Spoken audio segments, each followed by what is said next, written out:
I want to talk about turning points. What are we willing to fight for? What are we willing to put up with? What are we willing to do to get the things that we deserve as human beings and as Americans, as free thinking people? Why can't we just do what we say? And I wrote this piece several years back, but I think it's especially prevalent now. There comes a time when we're tested to see if what we say equals what we do. Do the words that easily spew from our mouths equal our corresponding actions? Repeating that there's so much going on to worry about, the wars, the gun violence, the institutionalized racism, homophobia, and xenophobia, makes me sound like a broken record. I could have written these words and said those exact things 8 years ago, 12 years ago, or 5 years ago, and it would have elicited the same reaction due to continuous injustice, half measures, and token responses. That's not to say these issues aren't worth bringing up. They most certainly are. The fact that they aren't discussed enough is why they're so easily ignored. Instead of simply talking about how bad things are, instead of droning on and on about how awful the gun problem is, how bad the Russian war is, how bad the Palestinian-Israeli conflict is, how bad police treat people they generationally fear, how bad LGBTQAI plus people are demonized for just being who they are, how much Jewish, Muslim, and Asian people are violently stereotyped, we as members of the human family are obligated to propose solutions and even more obligated to carry them out. Mass protests, endless lines of guest speakers, letter writing campaigns, and countless text messages and emails have proclaimed the breadth of the problem, but fail to have any effect because they ignore root causes. Mistrust in others, mistrust in the system, and mistrust in ourselves that we could ever affect major change. They say one person can't change the world, but if enough people believe that, nobody would ever get off their ass to do anything.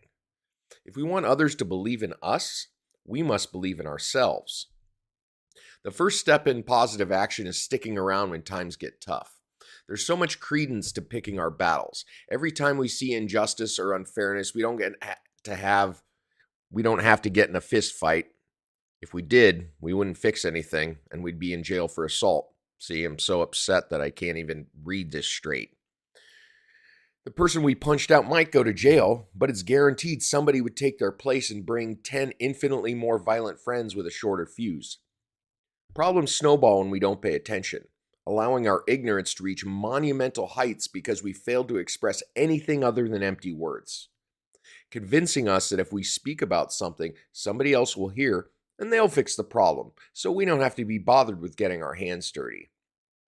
Let's stop leaving solutions to other people and fully plant ourselves in one another's shoes. Understanding all sides involved doesn't motivate us to fly off the handle, but to polish the handle so our iron grip holds when we collectively beat back darkness.